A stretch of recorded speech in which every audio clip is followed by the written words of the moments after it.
Hi, Rachel. Hi, Rachel!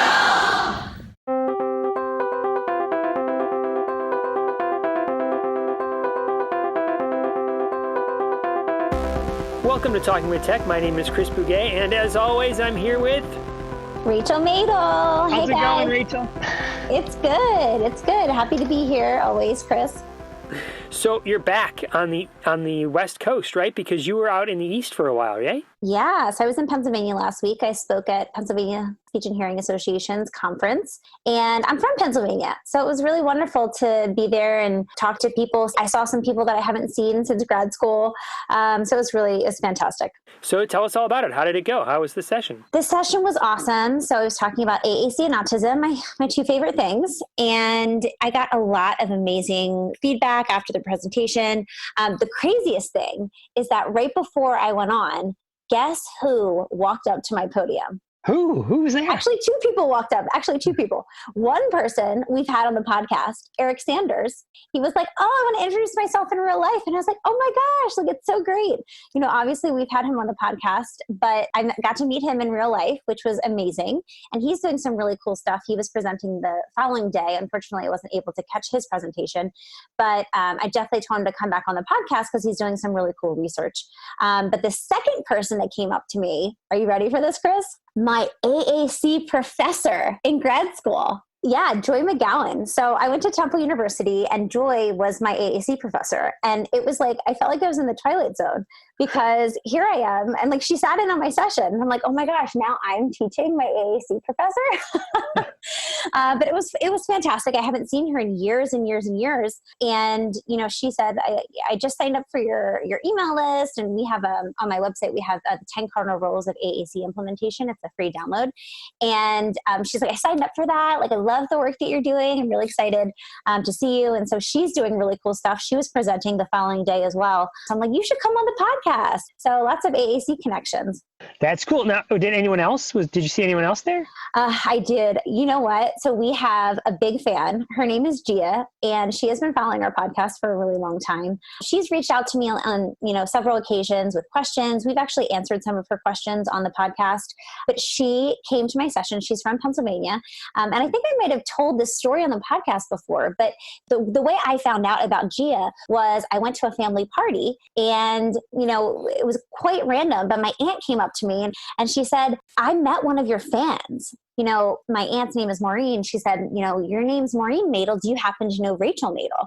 She's like, yeah, that's my niece. And so that was kind of how I found out about Gia. And then she ended up reaching out to me, asking a few questions and, of course came up at the presentation afterwards and introduced herself and we got to talking and it was so great. She had so many amazing things to say about our podcast and it was just so sweet to just hear how it's impacted her life and her career. And, it's just so wonderful to hear stories like that. So I just love when people introduce themselves that listen to the podcast because it just makes it feel like the work that we're doing is really making an impact. So you're not going to believe this, but I actually have a very similar story. So just a few days ago, I was out in Iowa presenting at the Building Bridges Conference. So I was the keynote presenter there, a room full of people. And who comes up to me right there is Karen Easton, who is also very prolific on the Facebook group and always asking questions and very supportive. And she came up and we got a picture together. It was awesome. I was like, yeah, there's, people are out there listening to the show. It's great. And then I was looking at who else was presenting at this conference, and Erin Sheldon was going to be presenting, and she was going to be presenting in a different room the whole day. And I was completely bummed, like, oh my gosh, there she is. We've never met face to face. We've talked on the podcast. We correspond over social media, and I follow all her work. But here is a chance to meet her face to face, and I was going to miss it because I was presenting all day in one room. She was presenting all day in another room. Well, as it turns out, we did sneak away and have lunch together for a little bit. And then we were on the same flight out of Cedar Rapids into Chicago. So we got to actually sit wherever we want. And we got to sit together and chatted all about AAC and all of her work and just an amazing, amazing experience. Because I was so sad that I wasn't going to get to chat with her. And then I got to spend all this time with her. It was so much fun. Yeah, that's amazing. And yeah, definitely, if you haven't joined our Facebook group, join it because we have all types of pictures. You know what else we have on the Facebook group that Chris posted? An amazing video. Chris, you want to talk about it? I want to know. I want to know the backstory because I haven't actually talked to you since you posted that. So the backstory is I just wanted to make a little video, a shout out. I was talking to like I said, I was doing the keynote at the presentation. And before the keynote, I said, hey, everybody, I do this podcast. You heard it in the little description that I'm the co-host of this podcast called Talking with Tech. And by the way, I thought we could all say hi to the other co-hosts. So I just pulled up the phone and I said, okay, now here's what we're going to say. And we just did a little practice run and then we did it. And just asking everybody to say hello to you. Well, it was so wonderful because so of course I'm 3 hours behind you. So I woke up with a text message from you and I said, oh, what's this? And not thinking anything of it. And I was so surprised when a whole room full of people said, hi, Rachel. It was quite a wonderful surprise. What a great way to wake up. So now tell me more about the conference. So you presented there, but did you get to see anything that was cool or awesome? Yeah, so I was, unfortunately, I was only there for the day. And actually, my mom came, by the way. My mom got to see me present, which was so fun. And at the end of my presentation on the drive home, she asked me so many questions about AAC.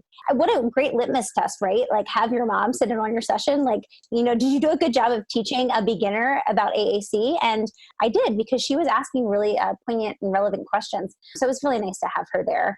I did end up walking around the exhibit hall for a little bit with her. And I actually ran into Amy Goldman, which was really exciting because we've been trying to get her on the podcast. She's actually going to come on in June to talk about disaster relief. And so I got to introduce her to my mom. And then I was walking through the poster sessions and of course, like teaching my mom all about AAC. And there was a really cool one. I think it was through Misericordia University in combination with Penn State. And what I loved about it was they were looking at the parent perspective of AAC, which I'm really passionate about. I work, a lot of one-on-one that I do with communication partners is with parents because I do a lot of stuff in private practice. It was really interesting. They kind of did a deep dive into, what is a struggle? What are the struggles of parents who are, trying to learn AAC? What are the things that they really liked that clinicians did? What are the things that they, didn't like? And what are some of the roadblocks to kind of troubleshoot when you're thinking about how can we teach parents how to incorporate this? So it was really interesting. And actually I want to have the researcher, I want to have her on the podcast too. But I got lots of interviews out of this conference. Cool. Now, did you happen to see any students there? Yeah. So the students were the ones presenting. And I love talking to students because they're so passionate, I feel like. And especially when I find a graduate student who's really interested in AAC, I'm like, oh yes, like this is perfect because I think that a lot of times it's intimidating. And I met a lot of students, and I know today's interview, we're going to be talking to some students. So Chris, why don't you talk a little bit about the students that you were able to talk to? Sure. So these are students from Longwood University, which is in the southern part of Virginia. And it was actually my supervisor, Tammy, hi Tammy, who found them. She went to a conference, the Speech and Hearing Association for Virginia conference, and came across them. And she said, I work for Loudoun County Public Schools. And the students said, oh, do you know Chris from the podcast? And she's like, well, actually, yeah, I'm his supervisor. And they had this whole conversation about it. And actually, Tammy, my supervisor, said, why don't I just get him on the phone right now? And so she called and I talked to them right on the phone right there in the middle of on the floor of the session hall and chatted with them. And I said, hey, we got to get you on the podcast and talk about the research you've been doing. So that's what this episode is. It's, I think it's so important to support the next generation that's coming up, who's going to be taking on the mantle of AAC, not just the research, but the implementation and the whole new practice that's happening. We have to foster those relationships and support those endeavors. I don't know, Rachel, I don't know if I ever told you this story, but when I was in grad school, I really thought I was going to go into research. Like that was going to be my thing. I really loved reading about the research. I liked the design of the research. I liked the science behind it and trying to isolate all the variables. Then when I went and did my clinical practices, all my supervisors during that time kept saying, oh, you're so good with the kids though, Chris, you can't go into research. You got to be with the kids. You got to be with the kids. And so I kept listening to them thinking, all right, I guess I have to be with the kids. And I just wonder in some sort of alternate universe if there's this other Chris that has gone down the research path and what that person has accomplished. And I don't know, just fascinating. So I want to support students to not just think of implementation, but to support the idea of going into research. research? Yeah, well, we need both, right? We can't only have practice and we can't only have research. We need a little bit of both. And I never thought I was going to go into research. Let me make it clear. I always was like, research was something that, of course, I read and I'm interested in. And the more I grow my kind of specific specialty and expertise in AAC, the more interested I am in that specific research. I think that when you get introduced to research, in the undergrad level, or especially the graduate level, it's just like you're getting research from every angle, every area. It's like, it's a lot. And if you don't have the foundation to understand what the research actually means, it's kind of hard to wrap your head around. And so I definitely was never thinking like, I'm going to go into research. I was like, oh my God, this research, I can't with all the research. But I do think it's really important. And if we didn't have researchers out there, we wouldn't know what we should do as far as practice and what is actually evidence-based. So it's really important to support that. And, of course, I know that I would love to see more funding for research in AAC. There's a lot that we, have started to learn, but there's so much more that we still need to learn. And so, I definitely think that it's important. And I'm happy that we're kind of highlighting that perspective today in today's interview, because it's so important, especially for students, to be encouraged to get into research. Well, yeah, and I think not just the research aspect of it, but also I'm becoming more and more aware of the influence that supervisors have, and that people in the field have, and veterans and people, I guess, like us that are doing this podcast and putting ourselves out here, is the influence we have. And my former supervisor, because of what they were saying, steered me down a completely different path than maybe I would have gone in a different way had I had a different supervisor, And I just find that that influence is so important. And so I feel like as a call to all those out there that are currently veterans in the field or currently working in the field, when you're talking to this next generation that's coming up, is to really focus on all the different aspects. So not just implementation, not just research, but all of it together, and point people in the right direction to follow their passion. Right, exactly. It reminds me of like the parent who's like, trying to get their son or daughter to kind of follow the career trajectory that they either took or wish they took. It's really important to just really grant exposure to lots of different things and let somebody choose for themselves what they think is the best fit. This is actually an incredibly relevant topic that we're talking about supervision. I just did 2 CEU courses that are free, offered through ASHA, on supervision. I would highly recommend them, actually. You go into CEUs like supervision, like, oh, I'm going to take some supervision CEUs. And I'm like, okay, what are you going to teach me? But I have to admit, I learned so much from these CEUs. And the biggest takeaway for me, one, was just about the importance of communication and just being open and, setting those expectations. But I think that the other one is we have such a huge influence, like you said, on students and CFYs. And, you don't realize the influence that you have. But if you look back, I look back on my CFY supervisor, who was fantastic, by the way. And I just think, wow, like she really shaped the clinician that I was. And so we really have to take supervision. We can't take it lightly, because it really is making a huge impact, either positively or sometimes negatively, if we don't take it seriously. And remember, it's such a huge honor, actually, I think, to supervise someone, because, you can share your knowledge and your expertise and try to help guide them as a mentor. But it takes a lot of work. It's not something that's super, I'll just do this in my spare time, or I'll just get a student to take over some of my caseload so I can do other things. That's not the way it works. It's not the way it should work, at least. So speaking of influencers, there's people that influence us, and those are people that leave reviews. So do we have any new reviews on the podcast? We do, Chris, and you know who it's from? It's from our girl, Gia. She's been saying she's going to leave a review for so long. And she says, I've been procrastinating writing a review for a long time because it's been difficult for me to find the right words to truly express my gratitude for this podcast. I stumbled upon Talking with Tech unexpectedly, but it's changed my professional career and personal life in so many ways. Rachel, Chris, and Lucas share real life experiences, research, and strategies that could be implemented immediately. They cover a wide variety of relevant topics, often interviewing AAC specialists, AAC users, teachers, and family members of AAC users who offer important perspectives to improve our daily practice. One of the best parts about it, they keep it real.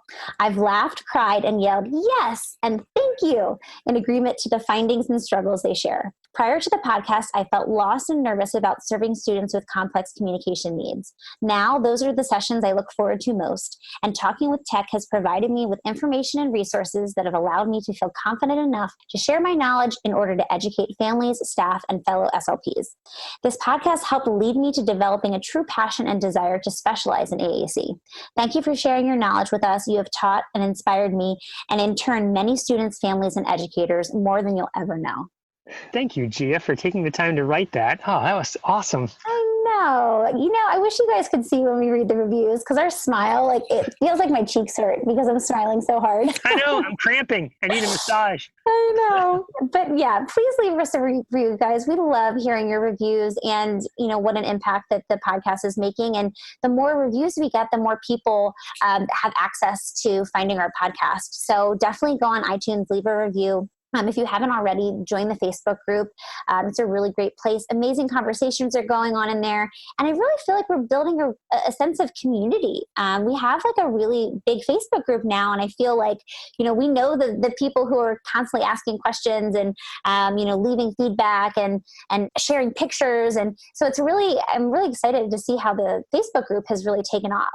So I think there's two other shout outs that we have to give, Rachel. One of them is to Michaela, our audio engineer.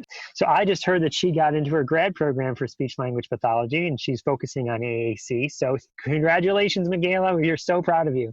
Yes, absolutely. I'm so proud of Michaela, and I'm just excited to be able to see how she grows as a clinician. She gets to listen to all of our podcasts, right? She edits it for us. So she's starting grad school with a leg up for sure. And then the second one is our own producer, Luke Padgett. Luke, he just graduated, didn't he? Yes, he did. Passed his tests and everything and is like a bona fide speech language pathologist now. Yep. It's CFY time. Get excited. Congratulations, Luke. You're in for it now. It's true. And our podcast would not be the podcast it is without those two amazing human beings that help us every week. And so I'm so grateful to have them on our team and so excited that we're able to work with them.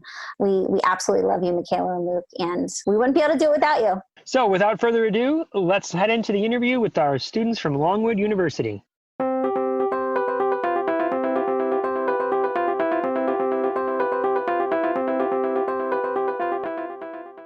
Hi, I'm Matt Hott, one of the hosts of Speech Science, a weekly podcast bringing you all the information that you can handle related to speech sciences and disabilities. Michelle Wintering, Michael McLeod, and I interview leaders and difference makers in the field. Every Tuesday, we drop a new episode. You can find us on iTunes, Android, and on our website, www.speechscience.org/Speech Science Podcast. Join us as we try to find the answers to the question, what is communication?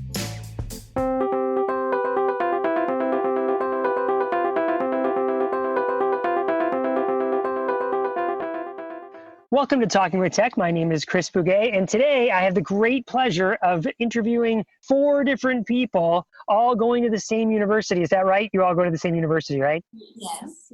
And what university is that? Longwood University in Farmville, Virginia. Farmville, Virginia. Where is that? Because now I actually know where Farmville is, but I would imagine many of our listeners don't. So can you describe where you are in the world? So we are about an hour and a half south of Charlottesville. I would say it might be the best way to describe that. Yeah, Central Virginia, pretty much. Gotcha. Okay. And so Longwood University, what do you study in Longwood University? We are all graduate students in the Communication Sciences and Disorders program.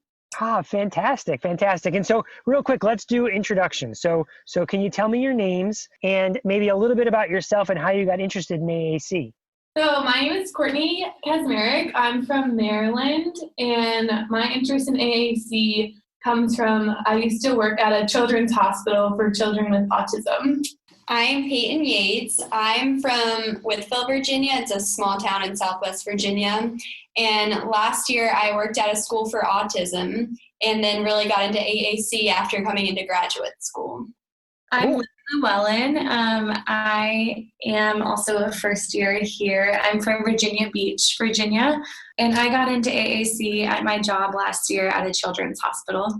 And I'm Shannon Graham. I'm from Temple, Texas, and I got interested in AAC. I took some time before graduate school, and I worked at a school for autism, worked with a lot of 16 to 22-year-olds who used AAC devices. Gotcha. So you all say this is your first year in grad school? Yes. Yep. Gotcha. And it's a 2-year program? Yes. Gotcha. So at the end of next year, you'll be looking for jobs. Is that right? Awesome. Well, as you know, I think jobs abound for speech language pathologists, right? You'll exit with a degree in speech language pathology, with a master's in speech language pathology? Correct. Yes. Right. Awesome. Hey, I have one of those. And I think a lot of people who listen to this podcast have those as well. And that's, I think it's always great to have conversations with the new generation of people coming into the field and hearing what you're learning about and what you're passionate about and what your experience has been. So let's talk about that a little bit. You guys have been doing some research, is that right? We have.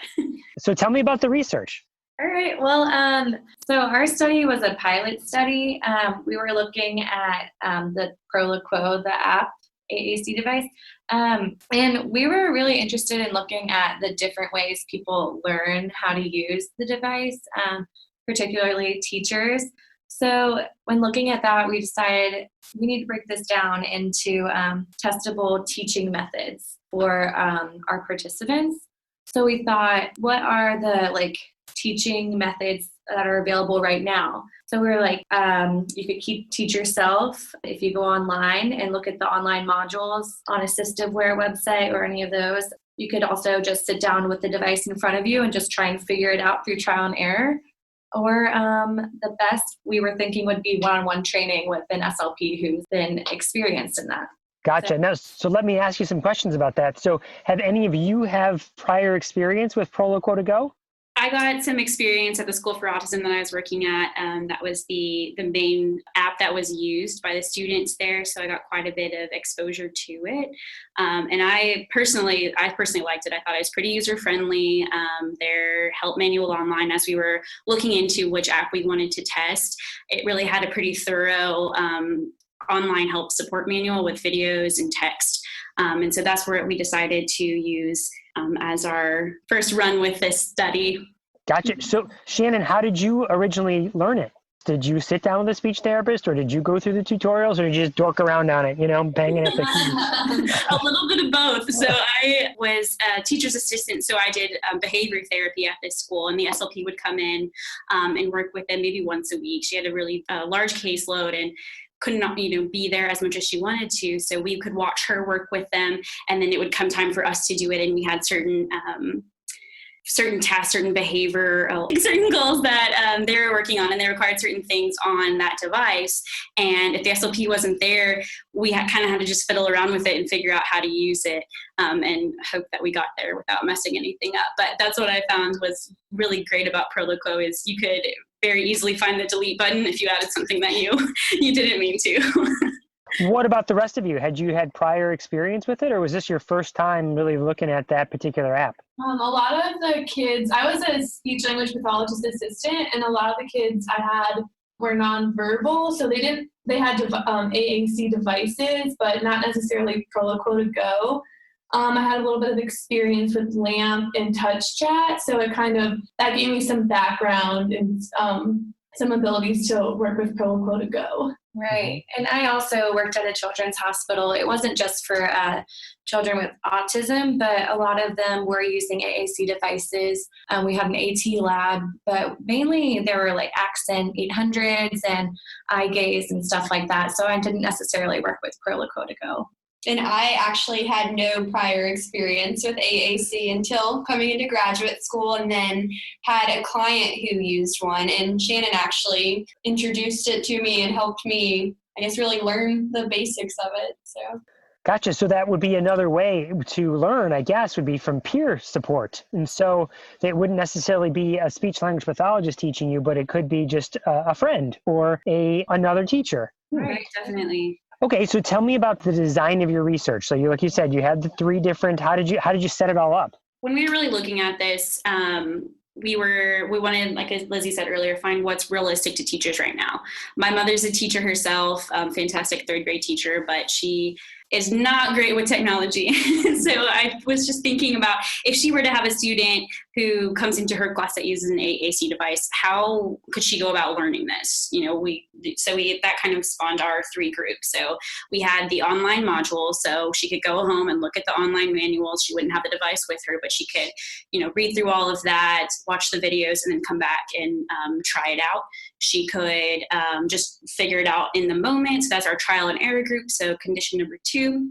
Or she could have that one-on-one instruction. So that's our condition 3, and that is our direct instruction. So we got undergraduate education students. They were the first participants in our study. We had, easy access. Being in Farmville, we don't have too much around us that we can pull from. So we went with the undergraduate education majors, and we split them up into groups, and they spent some time with their instruction method. So the online manual, we had a list of modules for them to go through on the Assistaware website. So they worked their way through all of those. The trial and error, they were just given pro liquo. And then the direct instruction, there was a scripted training that we went through, talking to them about the different basics. And then all 3 of them went through a timed test of competency. So we came up with 8 different tasks for them to work their way through. Basics like add a button for hand, take a picture of your hand for the hand button, delete a button, just kind of the overall basics that they would need as teachers working with a student and helping adjust the curriculum for that. And then after we timed them to see how long it took them to go through this, we tested their perception of AAC and of their instruction method. So we gave them a survey, asked them, how effective do you think your instruction method was in learning the basics of Pro Loco to Go? And then what is your perception of AAC beforehand, before this study, and then after? Yeah, our results were pretty exciting, but I don't know if you want to talk about that yet. But yeah, that's just how... Before we get to it, I do have a question before we get to let's keep the listeners hanging on. Like, well, what are the results? What did we find out? I wanted to make sure I understood explicitly what you were saying about what you were teaching. So there's a sort of famous researcher named Janice Light, and she talks about different competencies. You probably have learned about it. Have you heard of Janice Light? There's some of you are nodding like, maybe. In our AAC class officially yet. Gotcha. You haven't had that yet. Okay. Well, what she does is she breaks down the different competencies that someone would need to have to be really successful at implementing a communication device or using a communication device. For instance, she says linguistic competencies, your language ability to be able to use the communication device to actually use, to construct sentences and make different words, right? And then she talks about, there's others. We won't go into the whole thing because we have a whole other show on that. But one of the competencies she talks about is operational competency. Like, can you plug it in? Can you know how to program the buttons? Can you know how to keep it clean? And it sounds like what you're measuring is strictly that operational competency. You're looking at, can a teacher program a button, right? Is that not actually, can they implement it with a person? Does that sound fair? Yes. Yeah. Okay. A few of our competencies were we were just thinking of what are the basics that teachers are going to run into with students in their classroom. They just need to be able to go on the fly, like adding a button, deleting a button, linking to an existing folder, stuff like that. Gotcha. Yes. And all right. So drum roll. What were the results? So overall, we just saw that there was a lot of variability in how people learn best, but as we suspected, the completion time for the competency task revealed that direct instruction was the best. And then this group also had the highest rating of perceived effectiveness, which is kind of what we assumed.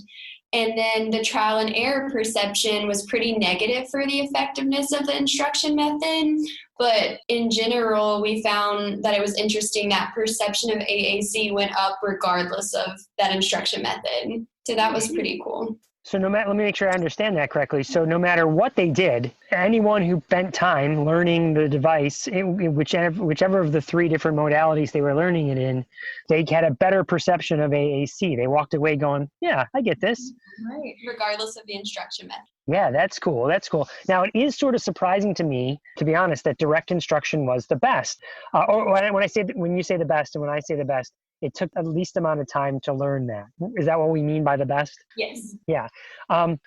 on one hand, it's not surprising, right? If we sat together and we did one-on-one instruction, yeah, that's, but there's this whole new philosophy out there in education that sort of like rote memorization isn't really where it's at anymore. You know what I mean? Like, if I was to quiz you on Janice Light's competencies, like you probably do in your studies, you would memorize it, you'd study it, you'd spit it back out of the test, and then you might forget it because you're on to memorizing the next thing, And so I wonder if that's the case. I wonder if there was some sort of longer study, if, yes, immediately they remembered and learned more, but if the trial and error wouldn't actually have a longer term, better result. Like if a year from now we went back and asked those same people, all right, now study the buttons and show me how you would create a new word and link it to a folder, right? Is that what you were saying? That if the person who was doing the trial and error wouldn't actually do better a year from now than someone who had the direct instruction. I don't know. If you got a year to go, that could be a great... No, that's a great thought and a great point. Because I feel like I learn better when I just try to figure it out on my own. Because I go through, instead of watching someone do it for me and think, okay, yeah, I got that one. It's different when I go in there, try to put in the motor movements when it wasn't, maybe the direct instruction wasn't designed exactly how my brain operates and how I learn best. So that is a fantastic point and would be very interesting. We have lots of ideas on how we can continue on our study and how we can add on to it and really find some more cool results that could help out the field.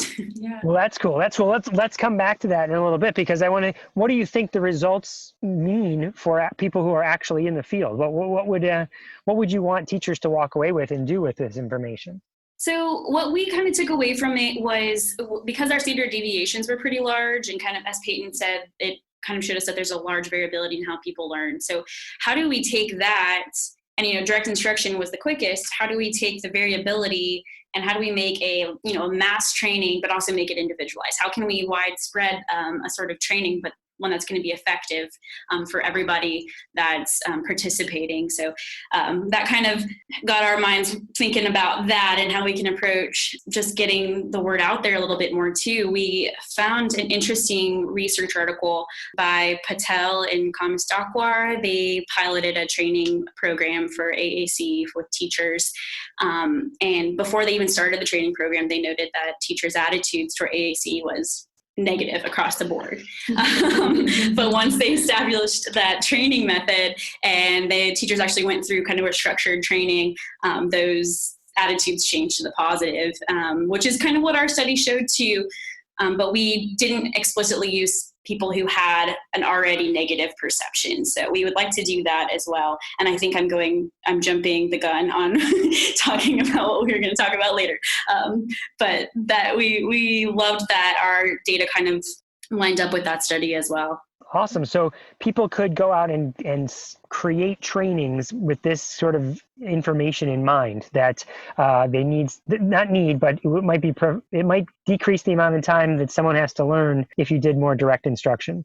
Right. And we were thinking, even with today's technology, there's just more telepractice too. We're thinking that route maybe, because then you can just reach more people.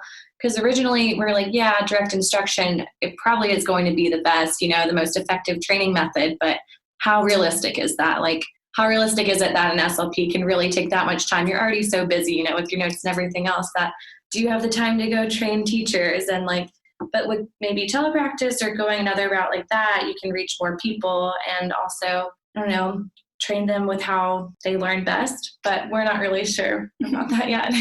There's an episode where Rachel was talking about how she can film herself, like making buttons and things, and then send those out. And I thought that was fascinating, that's just going to be so much quicker for people teaching, or you can, because we were also thinking, while direct instruction, was the ideal scenario in this particular test, how is an SLP going to have time to go when that teacher needs it? Because if they need something for their curriculum, their activity that day, how do we get out there quick enough? So that was pretty enlightening to hear her talk about just being able to send out that video pretty quickly. That was awesome.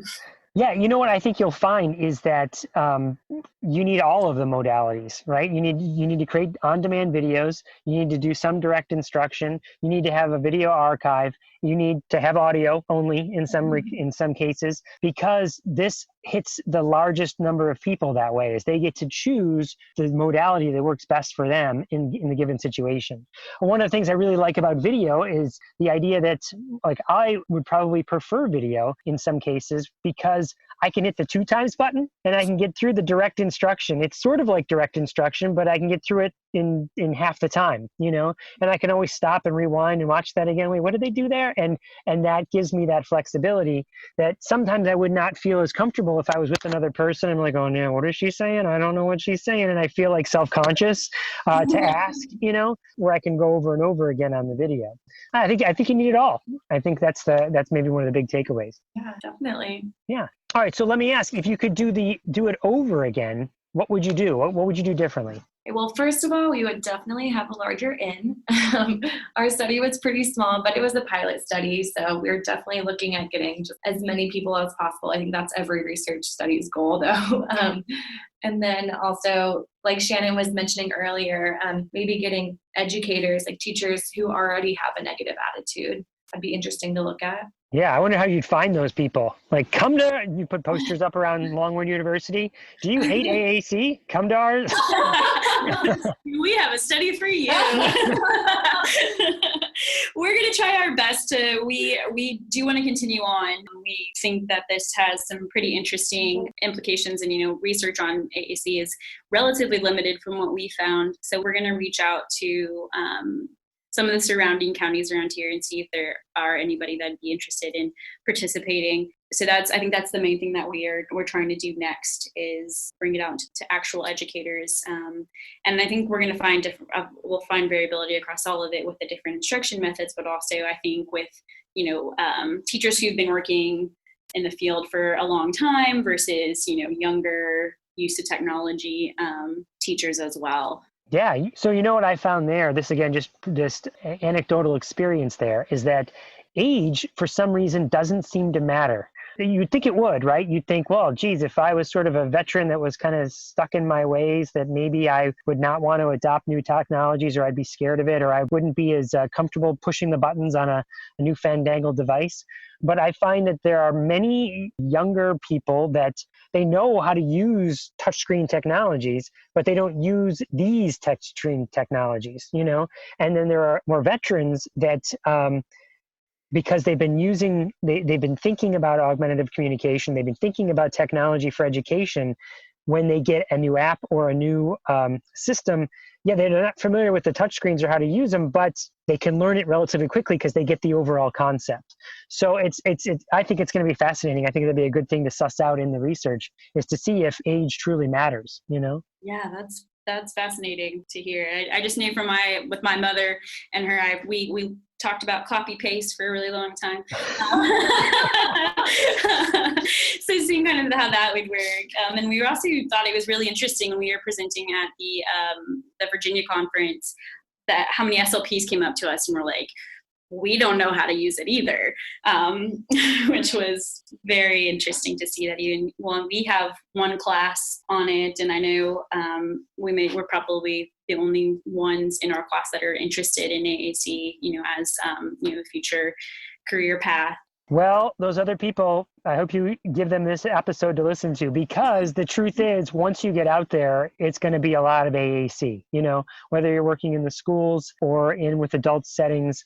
At some point, we say, like, Microsoft actually has a really good saying about this, where they say, at some point, everybody will have a disability. It's just a matter of time if you're getting older. And AAC is, because it is so much more prevalent now than it has ever been, especially high-tech AAC.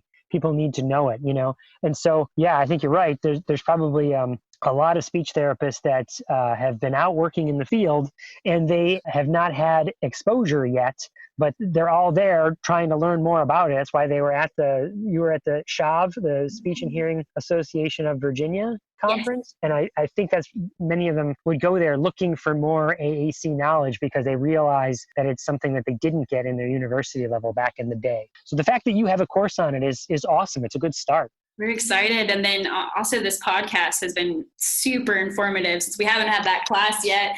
We're listening to it. It's just it's a wealth of information that we haven't received yet. And it's a great resource as well. And connecting people who are using it and doing great things with it in the field is pretty fantastic. Awesome. Well, thank you for saying that. I really appreciate that. So yeah, we work hard at the podcast to bring for this particular reason, is that we know that there are universities out there, but even beyond that, there are clinicians out there that are all trying to wrestle with these same sort of questions. So if we can bring everyone together this way, then great. Serves the whole purpose. So let me ask you all each, what's next? So we talked a little bit about for the research, but what about you individually? What are your plans after you graduate? Right now, I think we're all still just kind of figuring it out. But once we go out, we'll go on to our clinical fellowship years, and maybe we'll all continue with working with the population of AAC, whether that is with young children or with the adults. I worked in I did like some observation hours in a traumatic brain injury rehab center. And I think that'd be an interesting population to see work with AAC devices too, because usually you think kids when you think of AAC, but like you said earlier, it's really adults too, or it's just a lot of people can benefit from it. So yeah, I'm interested in maybe. Absolutely. It's across the lifespan. Yeah. I am very interested in working with AAC in classroom settings with teachers, with a multidisciplinary team, as far as helping these students feel involved and as in charge of, their education as they can be, and giving the supports for the teachers to feel like they're really helping them and assisting them with their device and their communication. I've gotten to help out some of the other grad students here, and I've really found that I enjoy teaching others how to use the devices and different just about the different types, because we have some clients who use them, and yet since we haven't had our AAC class yet, we're just kind of trying to figure it out as we go with different types of devices. So I think I'd love to see that in my future down the line. Great. And then just like they said, we have our externships next year and then our clinical fellowship year. So really just, I guess, seeing all the different populations we could work with. I think that will give a better idea of who we want to work with, but definitely AAC is an interest of mine as well. So. Awesome. Oh, I know the field definitely needs all of you, and we're excited to have you when you graduate. So let me ask, maybe I didn't ask, or maybe you said it and I missed it. Did you do this research as part of a class? Since you haven't taken your AAC class, this must be a part of a different class, right? Yes. So we did 2 semesters worth of research courses, and we were required to do a research project as a part of that and then present at 2 different conferences. But aside of that, it being, our course requirement, I think we've all found a passion for, this subject matter and doing what we can with our research. I think it's become really great, and we've thoroughly enjoyed it. And it just hasn't been like, all right, that's another check. We did that. There's our grade. Right. It's just the beginning. Yes. That's fantastic. That is so fantastic. So if people wanted to learn more, if they wanted to kind of read your research or see it or kind of dig in deeper, where would they go? How do they find it? Sure. So we do have the graphic of our poster that we did make for the conferences that we were presenting at. That's something that we could share. Maybe I know there's the Facebook page or the Facebook group. We could share that out if someone would be interested in reading the rest of it. Awesome. All right. So I have one last question for each of you, which just so this off the cuff here. So what do you think would be one thing you'd want everyone to know about your research, or something that you're questing after, something you want to learn more about? What is something that is really driving your learning, I think for me, working in the children's hospital that I did work in, AAC really brought to light to me that just because someone may on the outside seem like they can't communicate, you can put an eye gaze device or a Proloquo or anything in front of them, and they could be fantastic at it and just get it right away. And they're super intelligent. So I think that's something that's been driving the research for me. Yeah, it opens up a world of possibilities, right? Awesome. I think for me, just a lot of people out there, even in the field of speech language pathology, don't know a lot about AAC, and I think that's kind of what gauged my interest, was to contribute to the research and get the word out there and start expanding the knowledge and making it a little bit more accessible for everyone. Yes, I love that. So good. And mine's pretty similar to Courtney's, just getting the word out there about AAC and that there are multiple ways that you can learn it. So like we mentioned, telepractice or the direct instruction, there are just a variety of ways to do that. So really getting the word out there for the methods. Yes. Yeah, definitely. I mean, I think you all summed it up, but AAC is doable, usable, and it's empowering. So why not use it when you can, or learn more about it? Doable. And then I lost it. No, doable and usable. That sounds like a t-shirt right there. That is awesome. I love it. I love it. All right. Well, thank you very much for coming on the podcast. Thank you for doing the research, and thank you for your interest in AAC, because having a whole new generation of people that are working on it is something this field desperately needs. So thank you. Thank you so much. Thank you for having us. Yeah, thank you for your podcast. For Talking with Tech, this is Chris Fugay. Thanks, everybody.